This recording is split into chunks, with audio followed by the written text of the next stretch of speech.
인도의 삼성 파업은 인도 공산당의 지원을 받는 현지 강성 노동단체 인도노동조합센터 산하의 삼성인도 노동복지조합이 주도하고 있었습니다. 실제로 파업 현장에는 망치와 낫이 그려진 붉은색 공산당 깃발이 내걸려 있는데요. 현지 기업 관계자들은 인도의 강성파인 인도노동조합센터는 삼성의 터무니없는 무리한 요구를 앞세워 노동자를 끌어모으고 파업을 주도한다라며 현지 진출, 글로벌 기업들의 아주 위협적인 존재라고 평가했습니다. 구독자님들, 사연을 듣고 여러분들의 의견을 다른 분들과 함께 나눠보세요.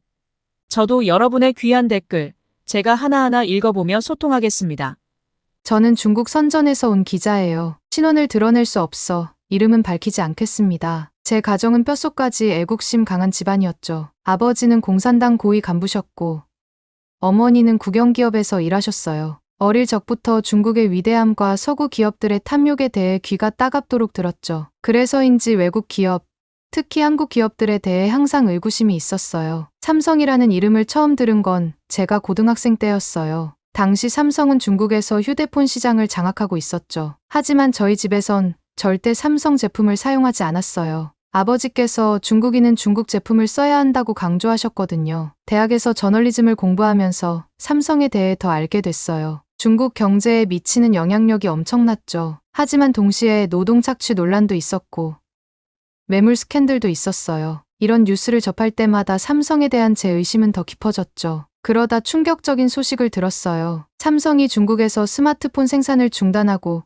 인도로 공장을 옮긴다는 거였죠. 이 소식을 듣고 정말 화가 났어요. 수많은 중국인 노동자들이 일자리를 잃게 될 텐데 중국의 상승된 물가 때문이라는 건 핑계처럼 들리고 그저 더 저렴한 노동력을 찾아 인도로 간다니 이건 분명 노동력 착취가 목적일 거라고 확신했어요. 그러던 어느 날 인도 첸나이의 삼성 공장에서 대규모 파업이 일어났다는 뉴스를 접했어요. 제 직감이 맞았던 거죠. 삼성이 인도 노동자들을 착취하고 있다는 증거를 찾을 절호의 기회라고 생각했어요. 이 사건을 취재해 삼성의 실체를 세상에 폭로하겠다고 다짐했죠. 상사를 설득하는 데는 시간이 걸리지 않았어요. 삼성의 노동 착취 실태를 폭로하는 기사는 틀림없이 대박이 날 거라고 확신했거든요. 게다가 중국을 떠난 기업의 실패를 보여줄 수 있다면 애국심 강한 중국 독자들의 관심을 끌기에 충분할 거였어요. 인도행 비행기를 탔을 때 제 가슴은 흥분으로 가득 찼어요. 드디어 제가 그토록 의심해왔던 삼성의 실체를 밝힐 수 있을 거란 생각에 잠도 오지 않았죠. 비행기 안에서도 계속해서 취재 계획을 세웠어요. 어떻게 하면 노동자들의 증언을 확보할 수 있을지,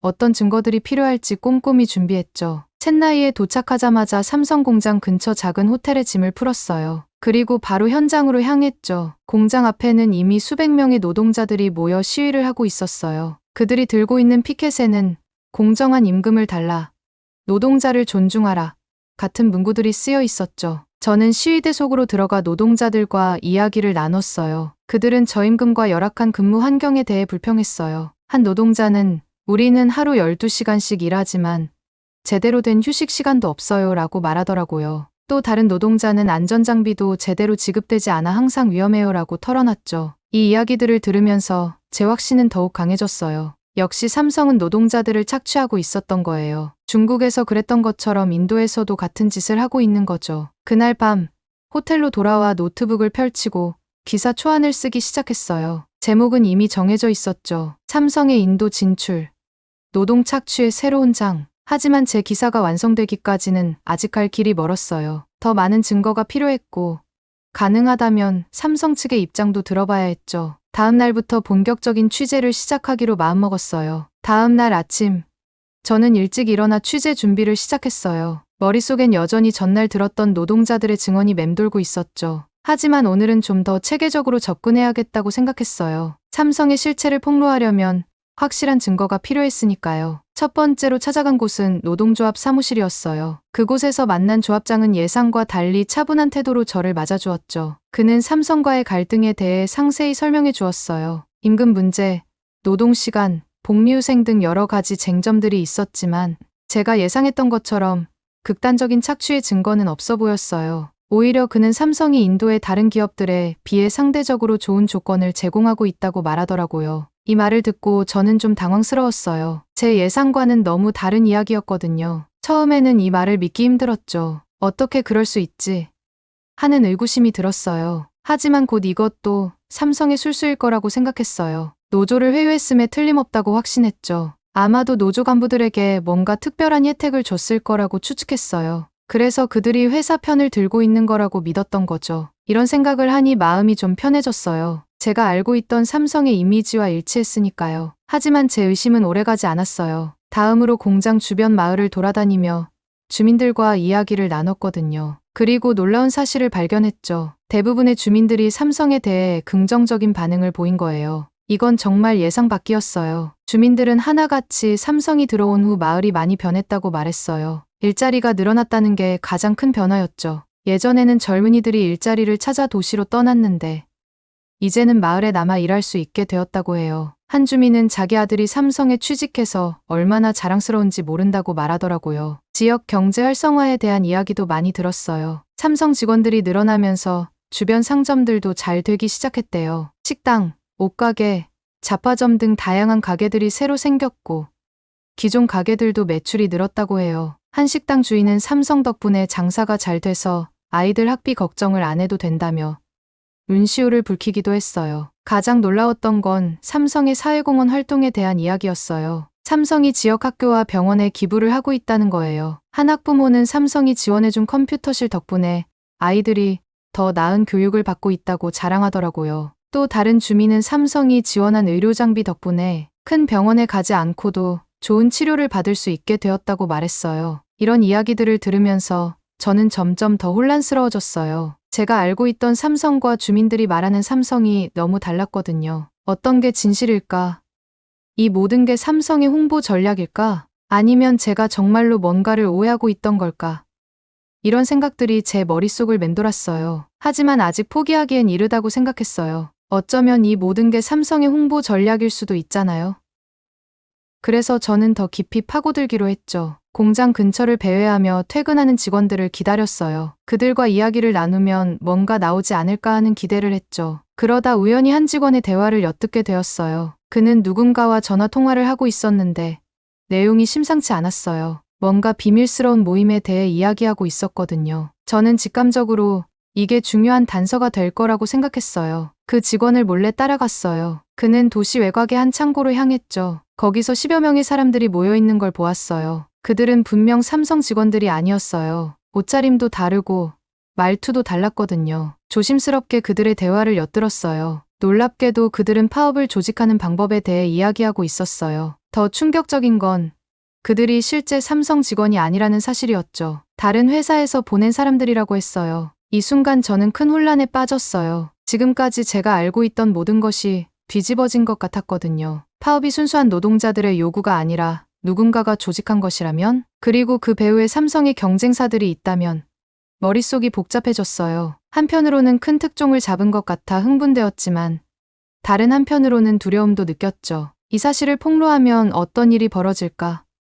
저를 여기 보낸 회사는 어떤 반응을 보일까? 그리고 무엇보다 제가 지금까지 믿어왔던 모든 것들이 잘못되었다는 걸 인정해야 한다는 사실이 두려웠어요. 하지만 저는 기자로서 진실을 추구해야 한다는 걸 알고 있었어요. 그래서 더 깊이 파고들기로 결심했죠. 이 비밀 모임에 대해 더 많은 정보를 모으고 가능하다면 그들의 계획을 밝혀내야겠다고 생각했어요. 제 취재가 더욱 깊어질수록 파업의 실체가 점점 더 명확해지기 시작했어요. 특히 노조의 요구사항을 자세히 들여다보니 그 내용에 놀라지 않을 수 없었죠. 첸나이 공장의 노동자들이 요구하는 것은 제가 상상했던 것보다 훨씬 더 과도했어요. 그들은 3년 내에 100% 이상의 임금 인상을 요구하고 있었어요. 처음 이 얘기를 들었을 때 제 귀를 의심했죠. 임금을 2배로 올려달라니 이게 가능한 일일까요?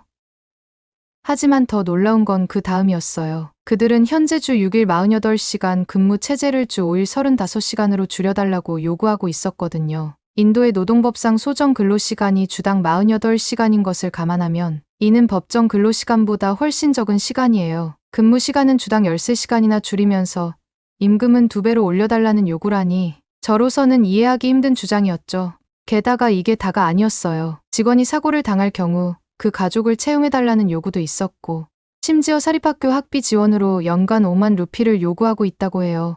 이런 요구사항들을 들으면서 저는 점점 더 혼란스러워졌어요. 가장 충격적인 건 그들이 이렇게 무리한 요구를 아무렇지 않게 내놓고 있다는 거였어요. 마치 당연한 것을 요구하는 것처럼 보였죠. 이건 제가 알고 있던 노사 관계와는 완전히 다른 모습이었어요. 저는 이 요구사항들을 듣고 여러 생각이 교차했어요. 한편으로는 노동자들의 처우 개선 요구가 이해가 갔지만 다른 한편으로는 이런 무리한 요구가 과연 현실적으로 수용 가능할지 의문이 들었죠. 게다가 이런 요구를 받아들인다면 회사는 어떻게 운영을 할 수 있을까 하는 걱정도 들었어요. 이 상황을 보면서 저는 점점 더 이 파업의 본질에 대해 의문을 품게 되었어요. 이게 정말 노동자들의 권리를 위한 싸움일까? 아니면 다른 목적이 있는 걸까? 그리고 이런 무리한 요구 뒤에 숨겨진 진짜 의도는 무엇일까? 예상치 못한 사실을 알게 된 후 저는 더욱 깊이 파고들기로 마음먹었어요. 이번엔 파업 현장을 자세히 살펴보기로 했죠. 공장 앞에 도착하자 제 눈을 의심할 수밖에 없었어요. 파업대우 맨 앞에는 망치와 낫이 그려진 붉은색 깃발이 휘날리고 있었거든요. 순간 중국의 공산당 깃발이 떠올랐어요. 호기심에 이끌려 주변 사람들에게 물어봤더니 그 깃발의 정체를 알 수 있었어요. 인도 공산당의 지원을 받는 현지 강성 노동단체 인도노동조합센터의 깃발이었죠. 그리고 이번 파업을 주도하는 건 인도노동조합센터 산하의 삼성인도노동복지조합이라고 해요. 이 사실을 알게 되었을 때 저는 정말 큰 충격에 빠졌어요. 제 세계관이 흔들리는 것 같았죠. 중국에서 자라면서 저에게 공산당은 늘 위대하고 완벽한 존재였거든요. 어릴 때부터 공산당이 노동자의 권리를 위해 싸우고 평등한 사회를 만들기 위해 노력한다고 배웠어요. 학교에서는 매일 같이 공산당의 업적에 대해 배웠고 TV에서도 공산당을 찬양하는 프로그램만 봤죠. 공산당 덕분에 중국이 발전했고 인민들의 삶이 나아졌다고 믿었어요. 심지어 부모님도 항상 공산당 덕분에 우리가 이렇게 잘 살 수 있다고 말씀하셨죠. 그래서 저는 공산당이 세상에서 가장 정의로운 조직이라고 굳게 믿고 있었어요. 노동자를 착취하는 자본주의 기업들과 달리 공산당은 항상 노동자의 편이라고 생각했죠. 특히 삼성 같은 외국 기업들은 노동자를 착취하는 나쁜 존재라고만 여겼어요. 그런데 여기 인도에서 본 현실은 완전히 달랐어요. 공산당이 오히려 노동자들을 이용해 기업을 공격하고 있었고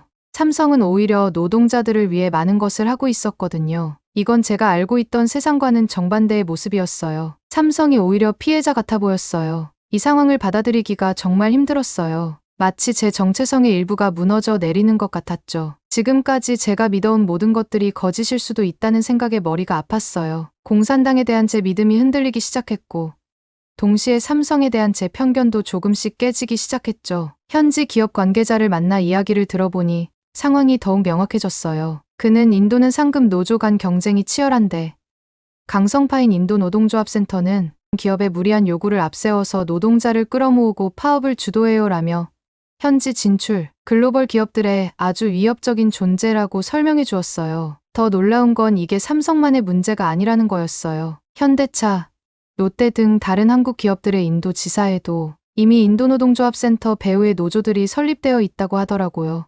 이건 마치 조직적인 움직임 같았어요. 이 모든 정보를 접하면서 제 머릿속은 혼란스러웠어요. 삼성이 노동자를 착취한다고 생각했는데 오히려 불합리한 요구에 시달리고 있는 것 같았어요. 하지만 동시에 의문도 들었어요. 왜 이런 일이 일어나는 걸까? 단순히 노조의 욕심 때문일까? 아니면 이면에 다른 이유가 있는 걸까? 이 의문을 해결하기 위해 저는 인도노동조합센터 관계자를 만나보기로 했어요. 쉽지 않은 만남이었지만 어렵사리 인터뷰 기회를 얻을 수 있었죠. 인도노동조합센터 측은 자신들의 행동이 정당하다고 주장했어요. 글로벌 기업들이 인도의 값싼 노동력을 착취하고 있으며 자신들은 노동자의 권리를 지키기 위해 싸우고 있다고 말이에요. 그들의 주장을 들으면서 저는 또다시 혼란에 빠졌어요. 누구의 말이 진실일까? 이런 생각이 들자 제 마음은 더욱 복잡해졌어요. 처음 이곳에 왔을 때는 모든 게 명확해 보였는데 지금은 오히려 더 모호해진 것 같았거든요. 하지만 한 가지 확실한 건 이 상황이 제가 처음 생각했던 것보다 훨씬 복잡하다는 거였어요. 그래서 저는 더 깊이 파고들기로 결심했어요. 단순히 삼성과 노조의 갈등을 넘어 인도의 노동 문화와 외국 기업의 역할, 그리고 공산주의 이념이 현대 사회에서 어떤 의미를 갖는지까지 폭넓게 조사해보기로 한 거죠. 이 과정에서 저는 제 자신의 편견과도 마주해야 했어요. 중국에서 자란 제가 공산주의에 대해 가지고 있던 생각들, 그리고 한국 기업에 대한 선입견들, 이 모든 것을 다시 돌아보게 되었죠. 파업의 실체를 파악하기 위한 제 노력이 계속되면서 저는 점점 더 큰 그림을 보게 되었어요. 이번 사태가 단순히 한 회사와 노동자들 간의 갈등이 아니라는 걸 깨달았죠. 이는 인도의 미래, 나아가 글로벌 경제 지형에 영향을 미칠 수 있는 중대한 사안이었어요. 전문가들의 의견을 들어보니 이번 파업의 장기화가 인도의 제조 강국 도약에 큰 걸림돌이 될 수 있다고 해요. 인도 정부가 야심차게 추진하고 있는 글로벌 기업 유치 정책에 치명타를 줄 수 있다는 거죠. 더 놀라운 건 이로 인해 제조업 주도권이 다시 중국으로 넘어갈 수 있다는 경고였어요. 이 말을 듣는 순간 제 머릿속에 번개가 친 것 같았어요. 그동안 모호하게 느껴졌던 퍼즐 조각들이 하나둘 맞춰지는 느낌이었죠. 문득 대담한 생각이 들었어요. 혹시 인도의 공산당 세력들 배후에 중국이 있는 건 아닐까? 처음엔 제 생각이 너무 과한 것 같아 스스로도 놀랐어요. 하지만 곰곰이 생각해보니 전혀 불가능한 시나리오는 아니었죠. 만약 삼성을 비롯한 글로벌 기업들이 인도에서 철수하게 된다면 그들은 어디로 갈까요? 아마도 다시 중국으로 돌아갈 가능성이 높겠죠?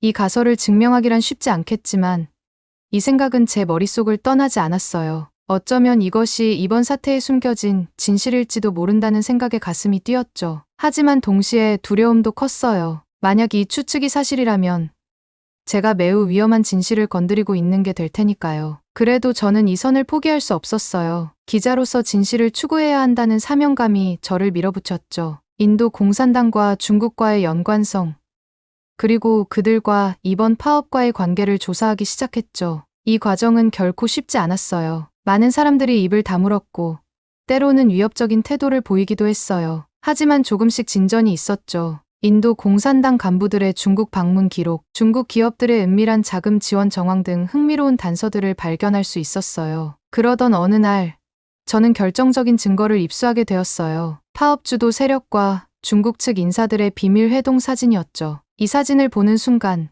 저는 온몸에 전율이 흘렀어요. 제 추측이 맞았던 거예요. 이번 파업의 배후에는 정말로 중국이 있었던 거죠. 하지만 이 사실을 어떻게 다뤄야 할지 고민이 되었어요. 이걸 그대로 보도하면 엄청난 파장이 일어날 게 분명했죠. 국제적인 스캔들로 번질 수도 있고 제 신변도 위험해질 수 있었어요. 게다가 중국인으로서 자국을 비판하는 기사를 쓴다는 게 과연 옳은 일인지에 대한 윤리적 고민도 들었고요. 며칠 밤을 뜬 눈으로 지새우며 고민했어요. 결국 저는 진실을 밝히기로 결심했죠. 비록 위험하고 어려운 선택일지라도 이것이 기자로서 해야 할 일이라고 믿었거든요. 그리고 이 진실이 궁극적으로는 인도와 중국, 그리고 글로벌 경제에 도움이 될 거라고 생각했어요. 기사를 쓰기 시작했을 때 제 손은 떨리고 있었어요. 이 기사가 어떤 파장을 일으킬지, 그리고 제 인생에 어떤 영향을 미칠지 알 수 없었거든요. 하지만 한편으로는 이상한 해방감도 느꼈어요. 드디어 모든 진실을 밝힐 수 있다는 생각에 가슴이 뛰었죠. 제 기사를 제출한 후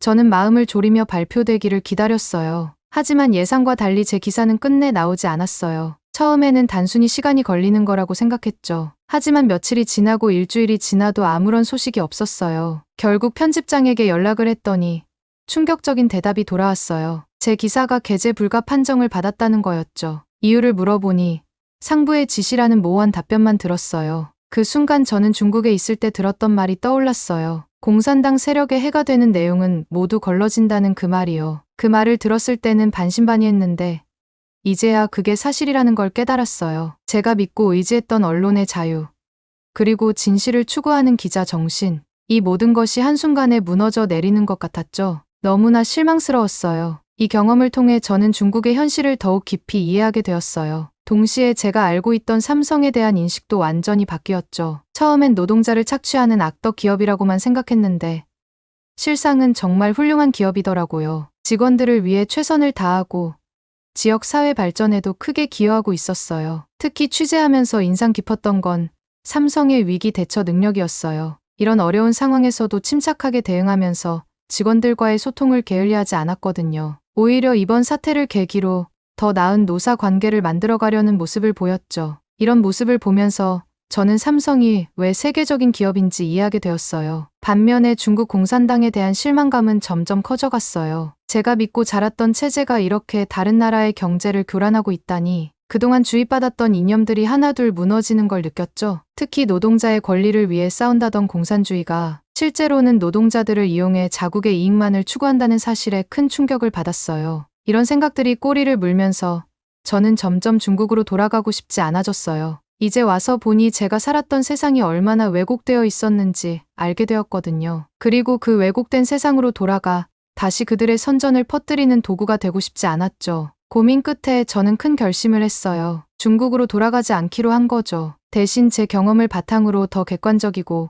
공정한 시각에서 세상을 바라보는 글을 쓰고 싶었어요. 그래서 국제 언론사에 입사 지원을 했고 다행히 기회를 얻을 수 있었죠. 새로운 직장에서 일하면서 저는 점점 더 넓은 시야를 가지게 되었어요. 삼성뿐만 아니라 다른 글로벌 기업들의 활동을 취재하면서 이들이 세계 경제 발전에 어떤 역할을 하는지 깊이 이해하게 되었죠. 동시에 개발도상국들의 노동 문제나 경제 성장 과정에서 겪는 어려움들도 더 자세히 알게 되었고요. 특히 인도와 중국의 경제 경쟁 관계에 대해 많은 관심을 가지게 되었어요. 두 나라가 어떻게 세계의 공장 역할을 두고 경쟁하는지, 그 과정에서 글로벌 기업들은 어떤 선택을 하는지 등을 집중적으로 취재했죠. 이 과정에서 삼성의 전략이 얼마나 뛰어난지 다시 한번 깨닫게 되었어요. 삼성은 중국과 인도 양국의 장단점을 잘 활용하면서 자사의 이익을 극대화하고 있었거든요. 고부가 가치 제품은 중국에서, 노동집약적인 제품은 인도에서 생산하는 식으로요. 이런 전략 덕분에 삼성은 양국의 정치적 압력에서 비교적 자유로울 수 있었죠. 이런 취재를 하면서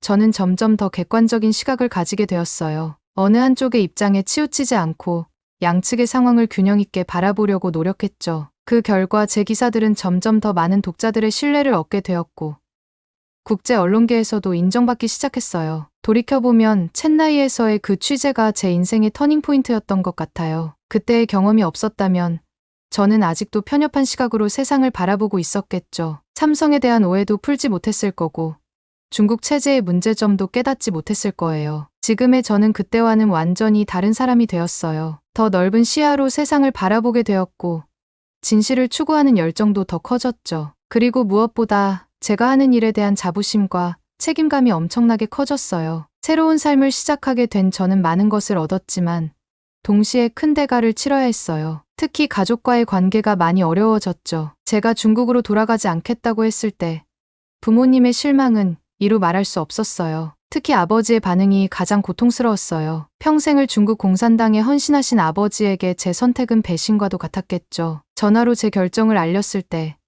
아버지는 한참 동안 아무 말씀도 하지 않으셨어요. 그리고 나서 들려온 한마디, 너는 이제 내 자식이 아니다. 그 말을 들은 순간 제 가슴이 찢어지는 것 같았어요. 하지만 동시에 제 선택이 옳다는 확신도 들었죠. 진실을 위해 싸우는 것, 그것이 제가 가야 할 길이라고 믿었으니까요. 이제 저는 가족에게 버림받은 자식이 되었어요. 명절 때마다 집에 전화를 해도 아버지는 전화를 받지 않으세요. 어머니만 가끔 몰래 연락을 주시는데 그때마다 아버지 곁에서 울먹이는 소리가 들려요. 가족의 사랑을 잃은 대신 저는 진실과 자유를 얻었어요. 그리고 세상을 바르게 볼 수 있는 눈도 얻었죠. 쉽지 않은 선택이었지만 후회하지 않아요. 언젠가 아버지도 제 선택을 이해해 주실 거라 믿어요. 그날을 위해 저는 계속해서 진실을 추구하며 살아갈 거예요. 비록 지금은 차가운 시선을 받는 자식이 되었지만 언젠가는 아버지가 저를 자랑스럽게 여기실 날이 올 거라고 믿습니다. 앞으로도 저는 계속해서 진실을 추구하고 세상을 더 나은 곳으로 만드는 데 기여하고 싶어요. 그리고 그 과정에서 삼성 같은 훌륭한 기업들의 역할을 공정하게 평가하고 알리는 것도 제 몫이라고 생각해요. 이제 저는 새로운 시작을 합니다. 더 넓은 세상을 향해, 더 큰 진실을 향해 말이에요. 오늘의 사연이 마음에 드셨다면 구독과 좋아요를 눌러주세요. 또 구독자님들의 댓글은 사연자님들에게 엄청난 힘이 됩니다. 감사합니다.